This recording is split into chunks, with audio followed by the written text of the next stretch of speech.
नमस्कार,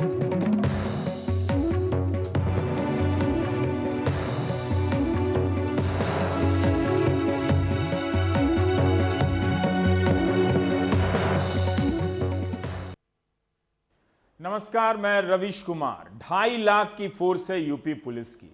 इस पुलिस में 2.5 लाख लोग काम करते हैं। इसके अलावा कई राज्यों की पुलिस भी सतर्क की गई थी, हरियाणा से लेकर दिल्ली तक। इसके बाद भी 8 पुलिसकर्मियों की हत्या करने वाला विकास दुबे पुलिस के हाथों नहीं पकड़ा गया। उज्जैन के महाकाल मंदिर की सुरक्षा में लगी एक प्राइवेट सिक्योरिटी एजेंसी SIS के गार्ड लखन यादव ने पहचाना और पकड़ा। 5 लाख की इनामी राशि का असली हकदार तो लखन यादव ही है। लेकिन इस शुरुआती वीडियो को देखिए जरा। विकास दुबे आराम से टहलता चला आ रहा है। विकास को मिलाकर इस फ्रेम में 7 लोग।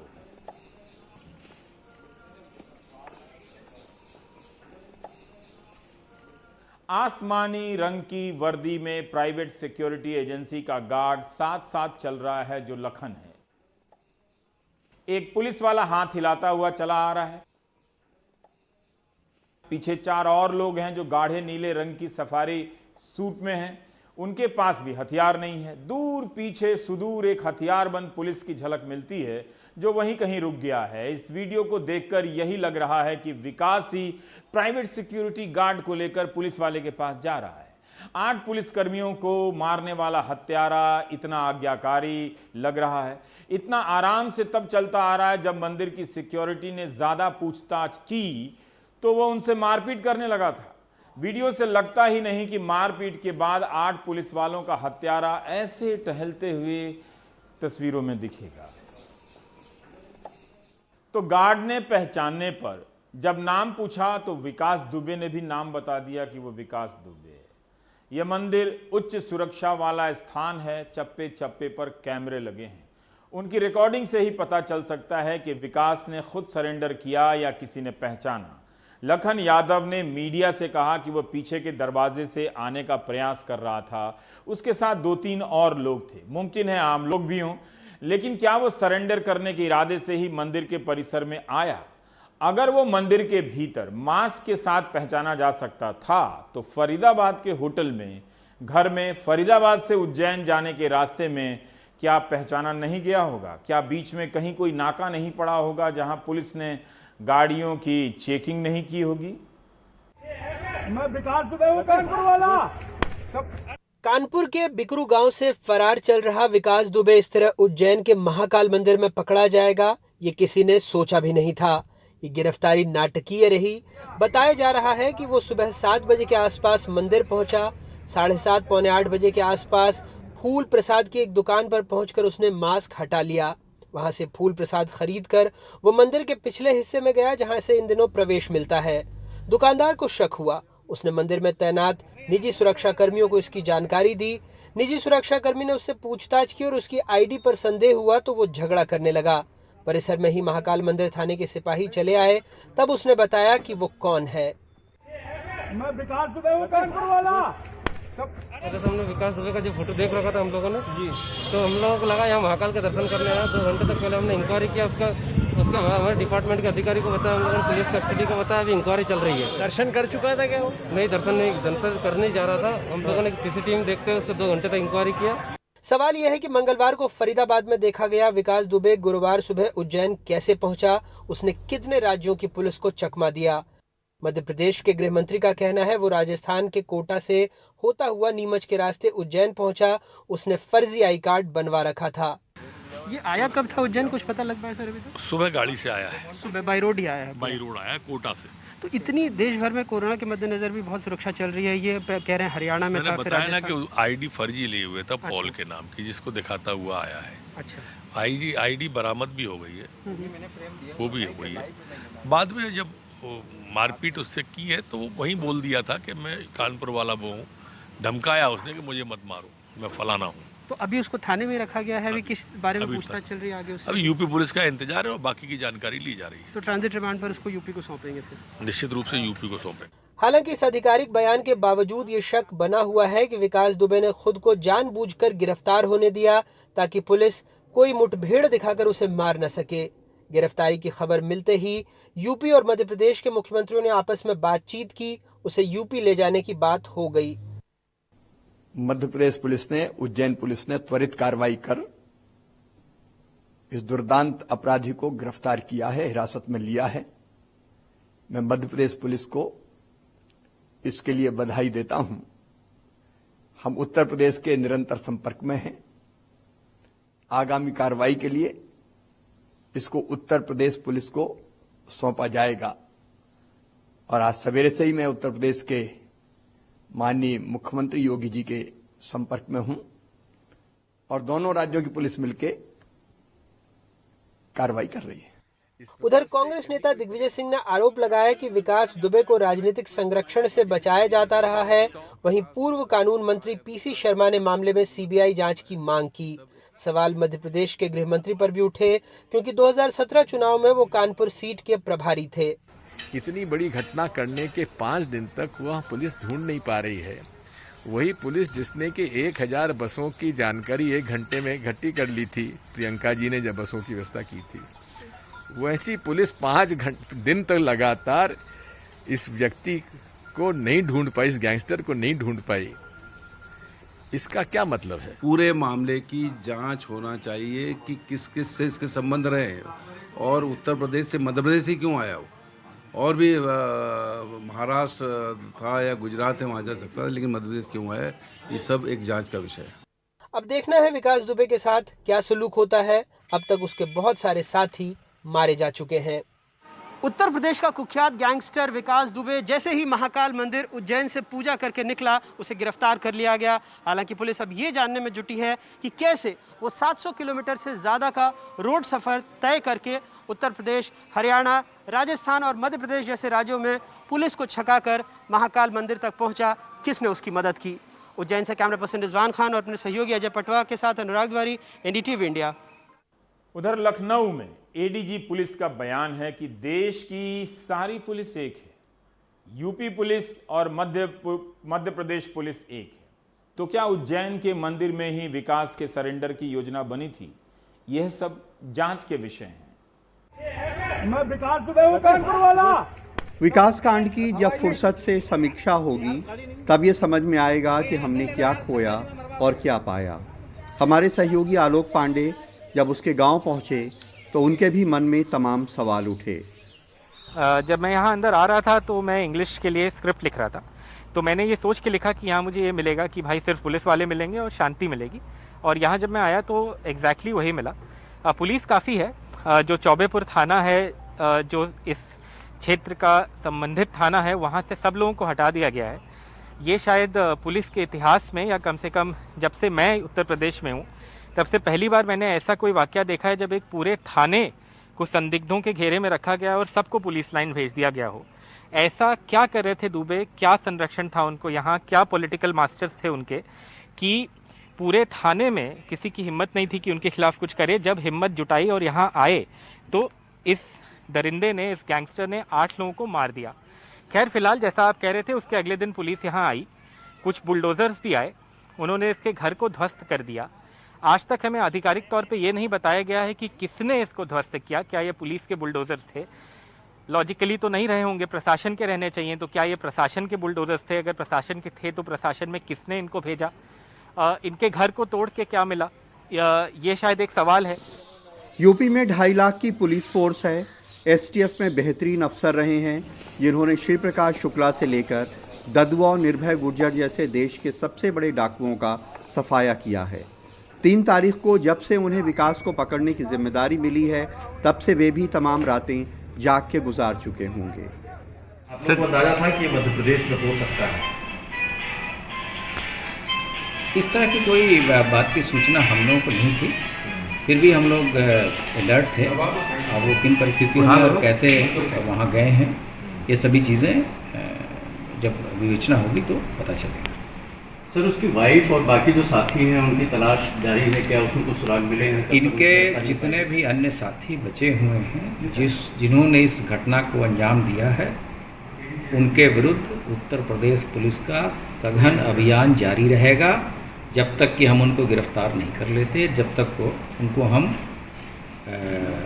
कोर्ट में नहीं पेश कर देते और जब तक उनको हम सज़ा नहीं दिलाते। एमपी में विकास दुबे की यह गिरफ्तारी उत्तर प्रदेश पुलिस के लिए एक बड़ा झटका है कि 2.5 लाख की पुलिस फोर्स की ताकत जिस विकास दुबे को नहीं पकड़ सकी, उसे मध्य प्रदेश के एक मंदिर के गार्ड ने पकड़ लिया। लेकिन विकास दुबे के इस प्रकरण से क्या सिस्टम में भी सुधार की कोई कोशिश होगी? कानपुर में अरुण अग्रवाल और लखनऊ में कैमरामैन राजेश गुप्ता के साथ कमाल खान, एनडीटीवी इंडिया। बहरहाल विकास दुबे पकड़ा गया है, उसकी फरारी भी सवालों के घेरे में थी और गिरफ्तारी भी है। यह कोई सामान्य अपराधी तो नहीं है, इसे आतंकवादी भी कहा जा रहा है। इसके अपराध में कई लोग साझेदार होंगे। क्या उनका पकड़ा जाना ज़रूरी नहीं है? तो फिर पुलिस एनकाउंटर का रास्ता क्यों चुन रही है? फरीदाबाद के जिस घर से प्रभात मिश्रा गिरफ्तार हुआ था, उसे एनकाउंटर में मार दिया गया है। इसी मकान से बुधवार को प्रभात मिश्र की गिरफ्तारी हुई थी। इससे पहले विकास अपने साथियों के साथ एक होटल में ठहरा था फरीदाबाद में ही। एक वीडियो आया है जिसमें वो आराम से ऑटो पकड़कर कहीं जाते हुए दिख रहा है। प्रभात मिश्र से पुलिस ने अपना हथियार बरामद कर लिया, जो कानपुर में वारदात की रात पुलिस से लूट ली गई थी। 9 जुलाई की सुबह खबर आती है कि कानपुर ले जाने के रास्ते में पुलिस की गाड़ी का टायर पंचर हो गया। टायर बदला जा रहा था, तभी प्रभात मिश्र ने पुलिस पर हमला कर दिया, रिवॉल्वर छीन लिया और पुलिस पर फायरिंग कर दी। तो जवाब में पुलिस ने गोली चलाई और प्रभात मिश्रा मारा गया। विकास दुबे, अमर दुबे और प्रभात मिश्र तीनों एक साथ फरीदाबाद आए थे। अमर दुबे का एनकाउंटर हमीरपुर में हो गया, प्रभात मिश्र का कानपुर में, प्रवीण दुबे का इटावा में। प्रभात मिश्र के एनकाउंटर की कहानी पुलिसिया एनकाउंटर की कहानी जैसी लगती है, मगर पाठक के भी अपने सवाल होते हैं। क्या पुलिस प्रभात मिश्र को इस तरह से ले जा रही थी कि वह हथियार छीन ले और पुलिस पर ही गोली चला दे? पुलिस के काफिले में कितनी गाड़ियां थी, कितने हथियारबंद पुलिस थे और घायल पुलिस वालों की तस्वीर कहां है, उनकी हालत कैसी है? प्रभात मिश्र का पुलिस पर हमला करना बता रहा है कि चौबेपुर की घटना के बाद भी पुलिस की सतर्कता का लेवल क्या है।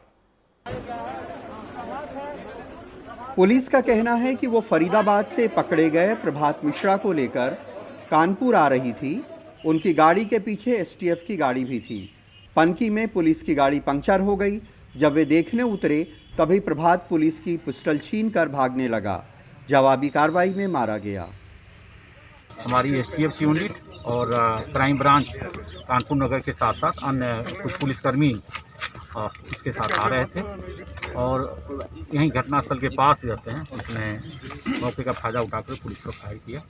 जवाबी फायर में जिस प्रभात को कल फरीदाबाद से गिरफ्तार किया गया था, उसका आज कानपुर में एनकाउंटर हो गया। तो सर फायर में जाते हैं, आज पुलिस टीम में जाते हैं, उसको मार गिराया है। प्रभात 25,000 का इनाम था और अभी कुछ दिन पहले ही फरीदाबाद पुलिस में जाते हैं, उसको गिरफ्तार किया था। सर पनकी की मुठभेड़ में क्या कुछ पुलिसकर्मियों को गोली लगने की? हाँ, 2 हमारे एसटीएफ के जो है जांबाज जैसे हमारे जो है जांबाज उनको जो है घायल हुए हैं। अभी मैं उनको देखने भी जा रहा हूँ और उसके साथ साथ जो है अपना जो है हमारी जो टीम में है और लोगों ने भी जाते हैं, जोखिम उठाते हुए जाते हैं और कार्रवाई की है। विकास का एक और साथी बउआ दुबे इटावा में हुए एनकाउंटर में मारा गया। पुलिस का कहना है कि वो अपने 3 साथियों के साथ किसी की कार लूटकर भागा था। पुलिस ने जब पीछा किया तो उसने पुलिस पे गोली चलाई। जवाबी फायरिंग में वो घायल हो गया। अस्पताल इलाज के लिए ले जाया गया तो डॉक्टरों ने बताया कि वो मर चुका है। आज सुबह 3 बजे पर थाना बकेवट से अपने साथियों के साथ एक व्यक्ति एक स्विफ्ट डिज़ायर गाड़ी को लूट कर भाग रहा था। उसको जब इंटरसेप्ट किया गया थाना सिविल लाइंस अंतर्गत कचौरा रोड पर, तो पुलिस पर उसने फायरिंग कर दी और जवाबी फायरिंग में उस व्यक्ति को काफ़ी सीरियस इंजरीज आई और अस्पताल में उसको डिक्लेयर डेड कर दिया गया है। और उसके पास से एक पिस्टल और एक DBBL गन भी बरामद हुई है। कानपुर में 2 और 3 तारीख की रात में 8 पुलिस वालों की हत्या के बाद विकास और उसके मामा के 3 घर ढहा दिए गए थे। बड़े पैमाने पर जगह जगह दबिश दी गई और 5 लोग प्रेम प्रकाश, अतुल दुबे, अमर दुबे, प्रभात मिश्रा और बउआ दुबे एनकाउंटर में मारे गए। 2 लोग दयाशंकर अग्निहोत्री और श्याम वाजपेयी एनकाउंटर में घायल होकर पकड़े गए और 9 लोग विकास दुबे, बिट्टू, सुरेश, रेखा, शमा दुबे, सुरेश वर्मा, खुशी दुबे, संजीव दुबे और जहान यादव बिना मुठभेड़ के पकड़े गए। अगर विकास दुबे को विकास दुबे बनने से रोक दिया गया होता तो ये सब नहीं होता। विकास दुबे ने जब राज्य मंत्री के थाने में हत्या की और 30 पुलिस वाले गवाही से मुकर गए, अगर उनसे गवाही दिलवा दी गई होती तो उसको सज़ा हो जाती, तो ना आज ये पुलिस वाले मारे जाते और ना ही ऐसे एनकाउंटर की ज़रूरत होती। भूतकाल से बहुत सबक लेने की ज़रूरत है। इटावा में अरशद जमाल, कानपुर में अरुण अग्रवाल और लखनऊ में कैमरामैन राजेश गुप्ता के साथ कमाल खान, एनडीटीवी इंडिया। विकास दुबे ने 2017 की जांच में बीजेपी के 2 विधायकों के नाम लिए थे। एक सांसद के साथ तस्वीर भी है। क्या विकास की गिरफ्तारी के बाद इन सवालों की जांच होगी? उसने अपने सजातीय वोट बैंक के दम पर किस किस को किस चुनाव में उपकृत किया? क्या यह सब कभी सामने आएगा? कानपुर का जय वाजपेयी से उसका क्या संबंध है? जय वाजपेयी भी गिरफ्तार है, जिसके यहां से बिना नंबर प्लेट की 3 महंगी गाड़ियां बरामद हुई थी। विकास दुबे की गिरफ्तारी से कहानी यहीं पर खत्म हो जाएगी या आगे शुरू होने जा रही है?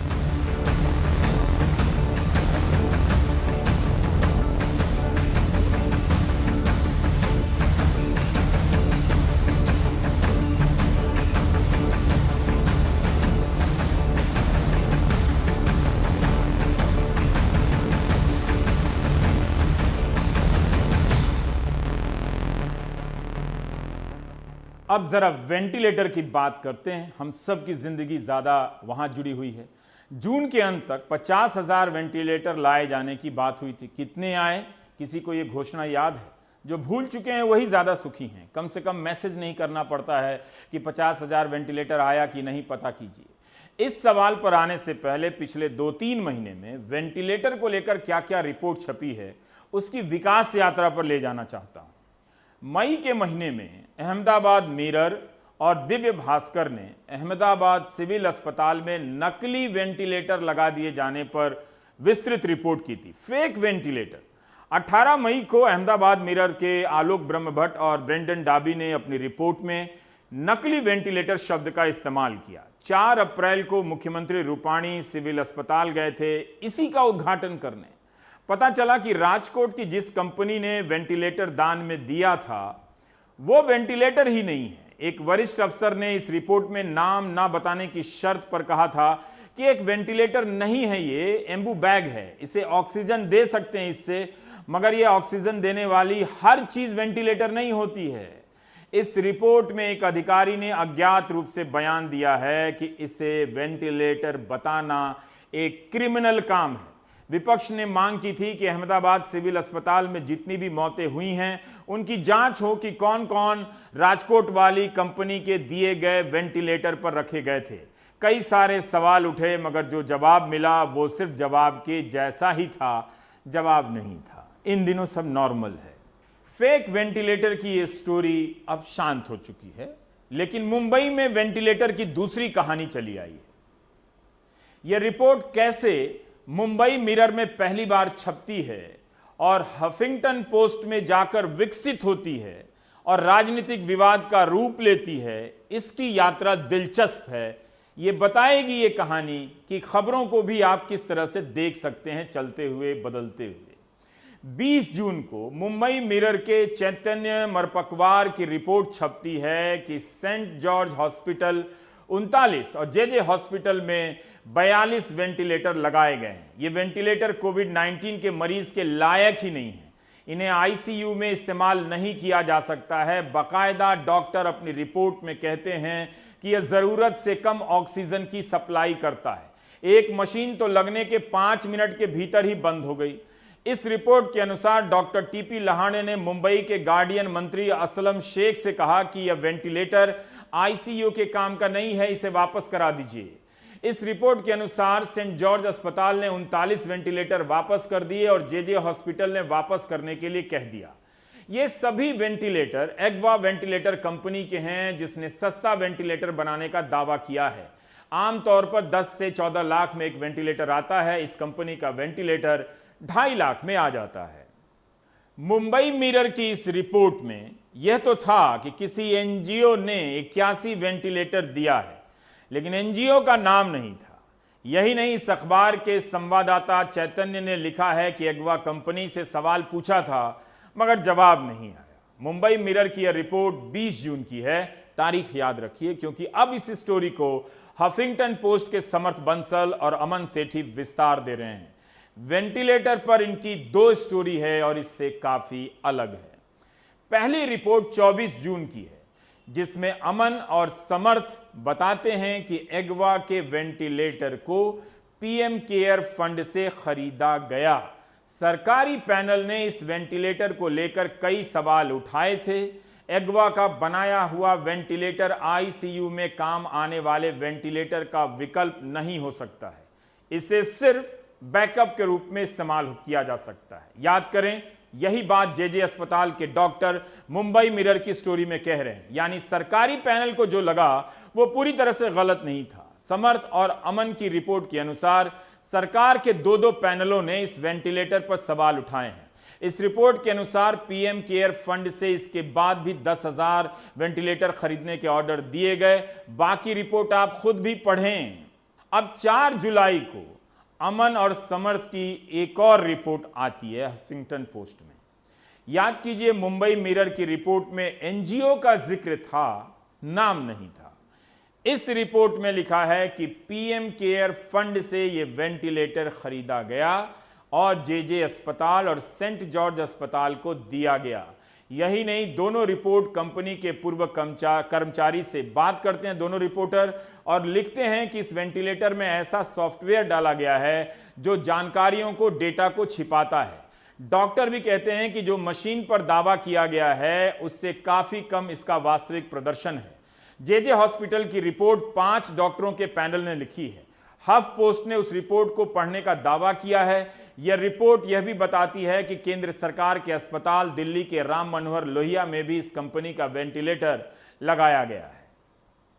हफिंगटन पोस्ट के समर्थ बंसल और अमन ने सरकार से भी जवाब मांगा था मगर जवाब नहीं आया। लेकिन प्रेस इंफॉर्मेशन ब्यूरो पीआईबी ने फैक्ट चेक कर अपनी तरफ से इस स्टोरी को फेक घोषित कर दिया और पीआईबी ने ट्वीट में लिख दिया कि सरकार ने कमजोर गुणवत्ता वाले वेंटिलेटर खरीदे हैं। ये अखबार का दावा है हफिंगटन पोस्ट का, लेकिन तथ्य है कि टेक्निकल कमेटी की मंजूरी के बाद ही वेंटिलेटर खरीदे गए।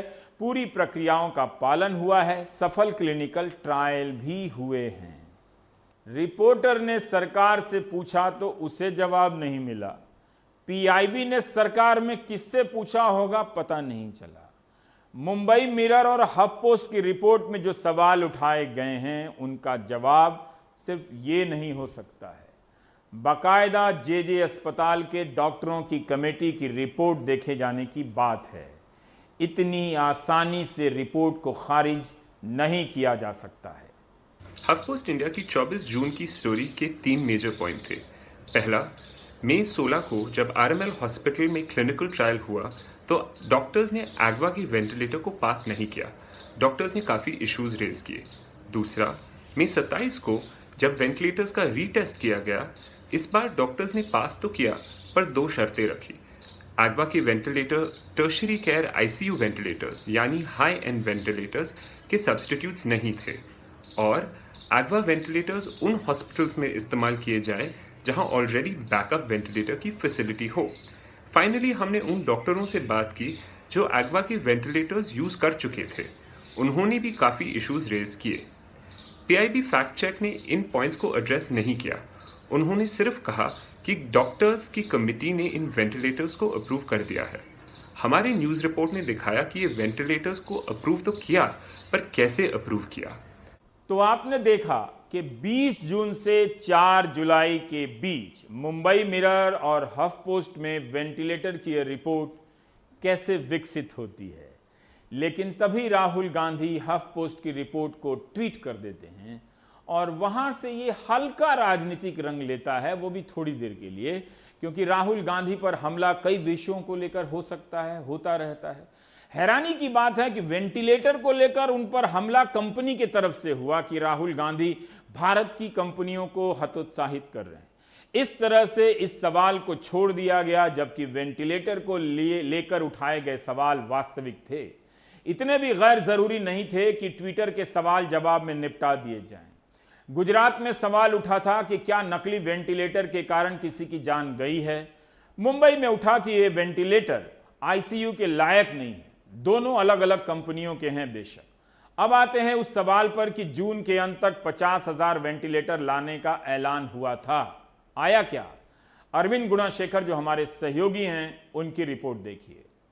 राहुल गांधी जी को शायद ये बात पता नहीं होगी क्योंकि वो डॉक्टर तो है नहीं, तो उन्होंने उसे रीट्वीट कर दिया, बट इस बात को वेरीफाई नहीं किया। जो भी उन्होंने मुझ पे आरोप लगाए हैं, हमारी कंपनी पे आरोप लगाए हैं, उसके बारे में उनको पहले समझना चाहिए था। क्योंकि देखिए, वेंटिलेटर एक बहुत ही टेक्निकल इशू है। ये हैं एग्वा हेल्थ केयर वेंटिलेटर्स के प्रमुख दिवाकर वैश्य। उन्होंने कांग्रेस नेता राहुल गांधी के उस ट्वीट का जवाब दिया जिसमें हफिंगटन पोस्ट की एक स्टोरी का हवाला दिया गया था। स्टोरी में एग्वा हेल्थ केयर के वेंटिलेटर्स पर सवाल उठाया गया। राहुल ने लिखा कि पीएम केयर्स फंड में अपारदर्शिता भारतीयों की जान को जोखिम में डाल रही है और इसमें जनता के पैसे से खराब उपकरण खरीदे जा रहे हैं। दिल्ली स्थित एग्वा हेल्थ केयर उन कंपनियों में से एक है जिन्हें मोदी सरकार ने पीएम केयर्स फंड के इस्तेमाल से वेंटिलेटर का ऑर्डर दिया है। जिन 53,500 वेंटिलेटर्स का ऑर्डर दिया गया, उनमें से 10,000 की सप्लाई एग्वा हेल्थ केयर को करनी है। 30,000 वेंटिलेटर्स का ऑर्डर भारत इलेक्ट्रॉनिक्स लिमिटेड को दिया गया है और 13,500 का order Andhra Pradesh medtech zone को दिया गया है। मैं 100% पे ले जा रहा हूं। उधर दिल्ली और मुंबई के 3 अस्पताल भी एग्वा के वेंटिलेटर्स की क्वालिटी को लेकर चिंता जता चुके हैं।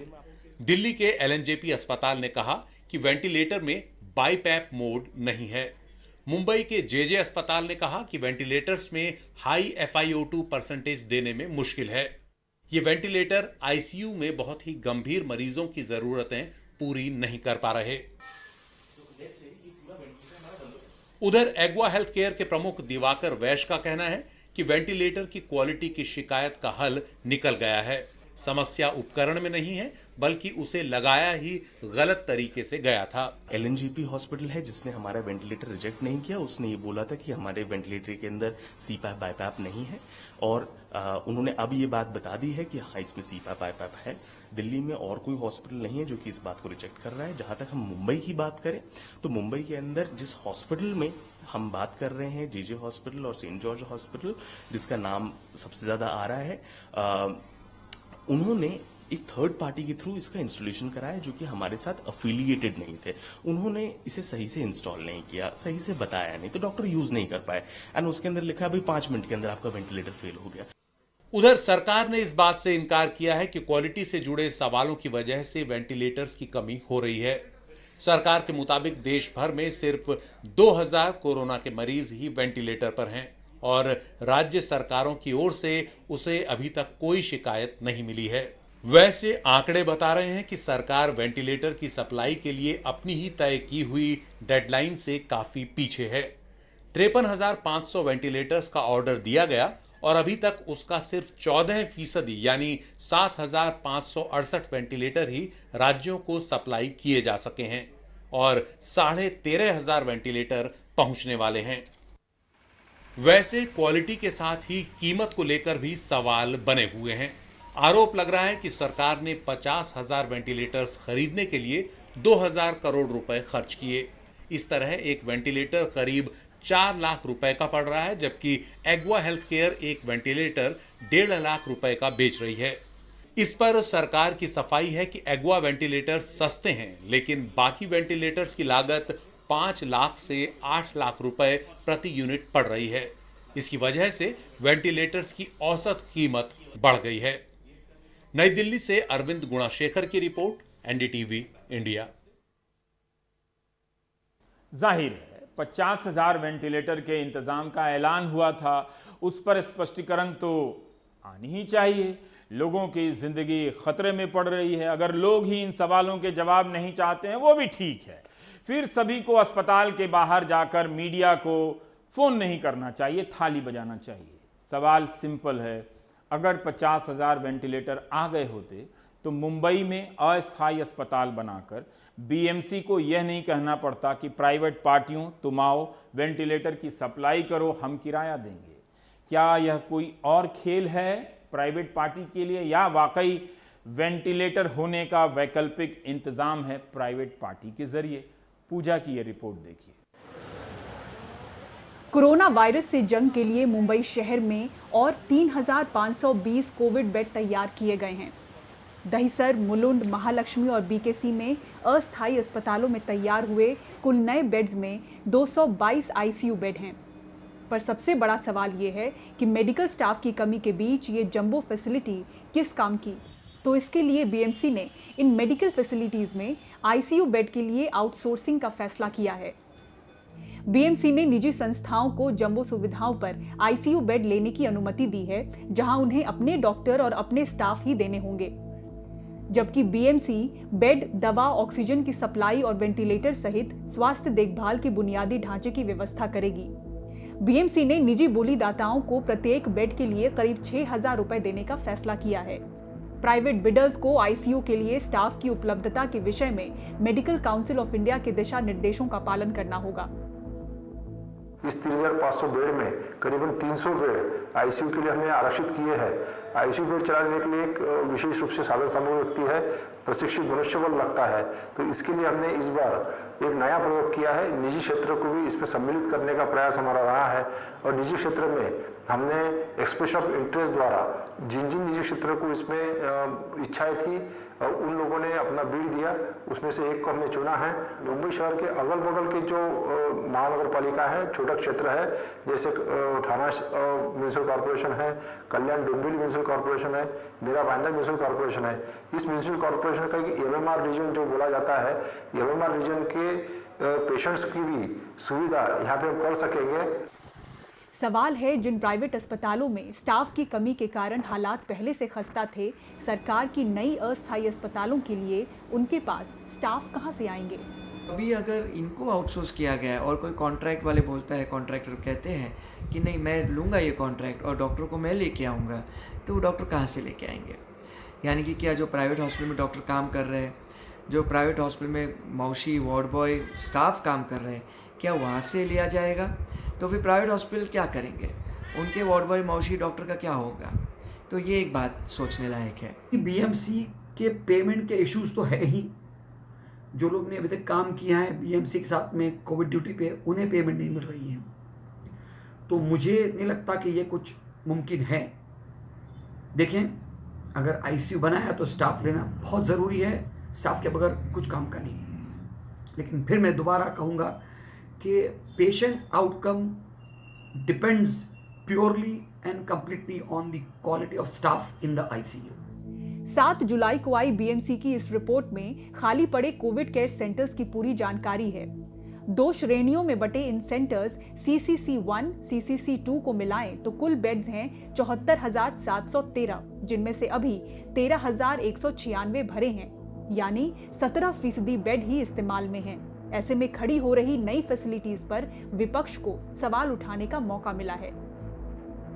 मुंबई से पूजा भारद्वाज की रिपोर्ट, एनडीटीवी इंडिया के लिए। ब्रेक के बाद हम कोविड-19 से जुड़ी कुछ और खबरों पर बात करेंगे।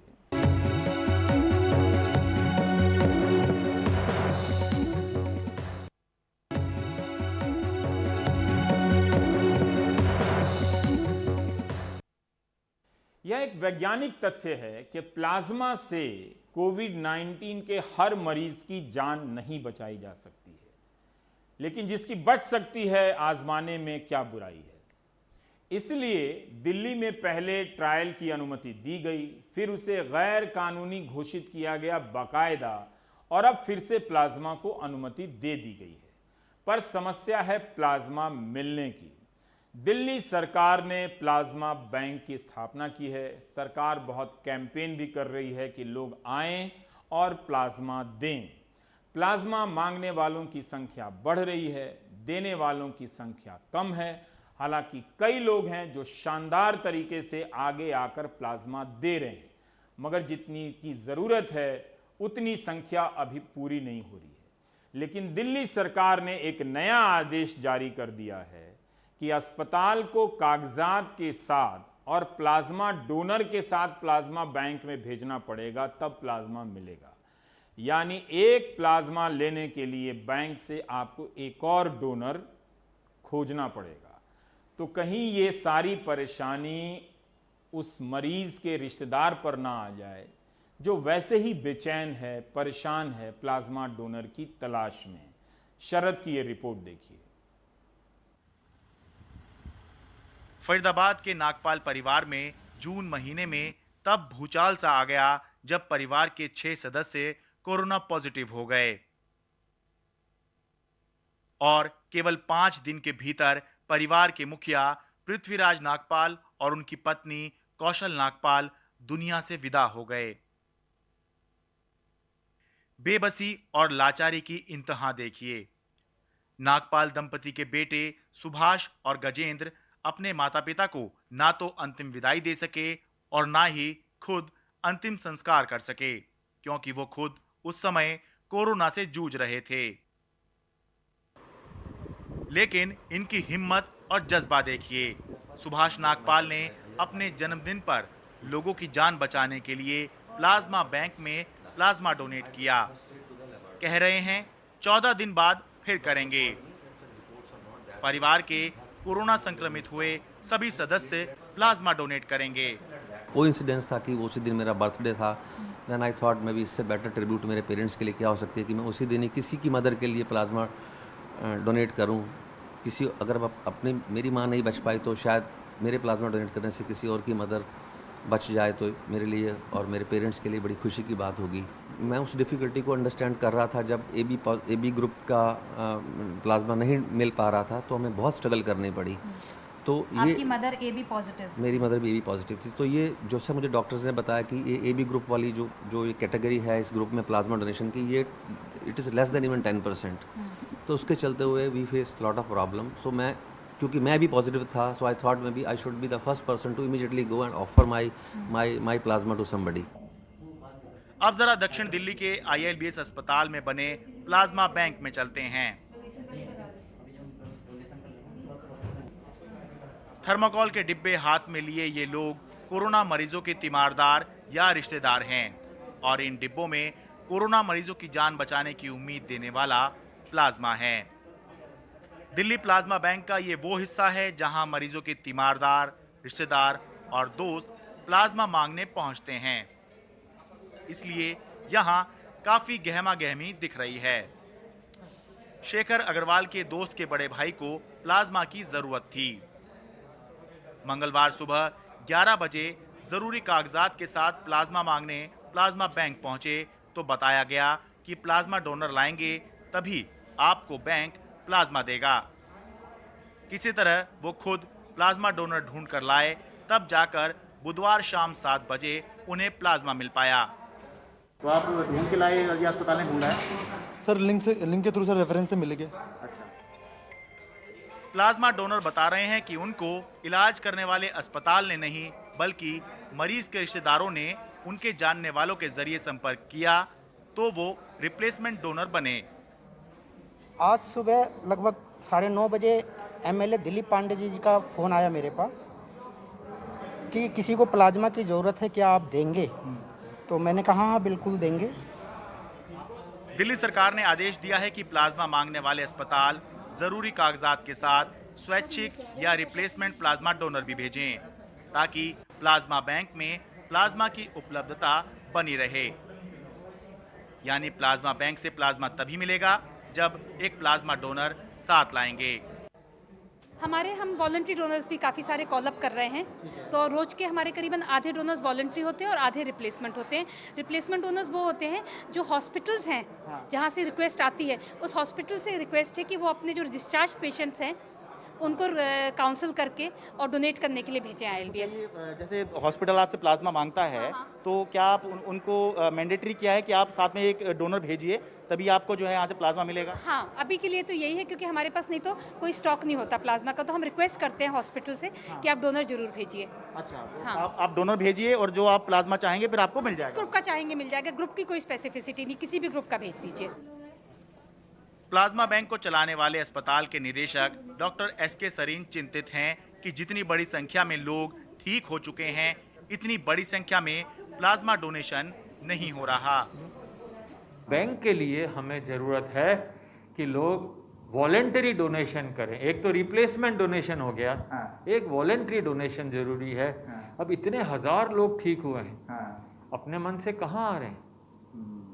CM साहब इतनी अपील कर रहे हैं, बार बार हाथ जोड़ के कह रहे हैं, सारे लोग कह रहे हैं, हम लोग डॉक्टर तो हमारी तरह से थोड़ा बहुत रिक्वेस्ट करते हैं, पर जनता को समझना पड़ेगा यार। यही एक समय, जैसे आपको याद है आप तो नहीं होंगे, 1962 की लड़ाई हुई थी भारत चीन की। एक बार कह दिया नेहरू जी ने कि भाई खून दो, लाइन लग गई खून देने वालों की। कहाँ है वो लोग? देशभक्ति का एक ये भी नमूना होना चाहिए कि आप देशभक्ति के तरीके से खून दें जिससे जान बचे। दिल्ली में 41,437 ऐसे लोग हैं जिनको कोरोना से ठीक हुए 14 दिन का समय हो चुका है। यानी अकेले दिल्ली में 41,000 से ज्यादा संभावित प्लाज्मा डोनर हैं। लेकिन दिल्ली प्लाज्मा बैंक में करीब 100 लोगों ने ही प्लाज्मा दान किया और लगभग इतने ही मौजूदा कोरोना मरीजों के लिए प्लाज्मा जारी भी किया जा चुका है। तो प्लाज्मा बैंक खुलने के बाद भी दिल्ली में दो तरह की समस्याएं बनी हुई हैं। पहली, दिल्ली के अंदर 41,000 से भी ज़्यादा संभावित प्लाज्मा डोनर मौजूद हैं, लेकिन प्लाज्मा बैंक में अभी तक करीब 100 लोगों ने ही प्लाज्मा डोनेट किया है। दूसरी, सरकारी आदेश के मुताबिक प्लाज्मा बैंक से प्लाज्मा लाने की जिम्मेदारी और रिप्लेसमेंट प्लाज्मा डोनर का इंतजाम करने की जिम्मेदारी ट्रीटमेंट कर रहे अस्पताल की है, लेकिन ज़्यादातर अस्पताल इसे मरीजों के रिश्तेदारों के ऊपर डाल रहे हैं और मरीजों के रिश्तेदार भी मजबूर हैं क्योंकि उनको अपनों की जान बचानी है, इसलिए सब भागे भागे फिर रहे हैं। सुकीर्ति द्विवेदी और अपने कैमरा पर्सन सचिन गुप्ता के साथ मैं शरद शर्मा, NDTV इंडिया।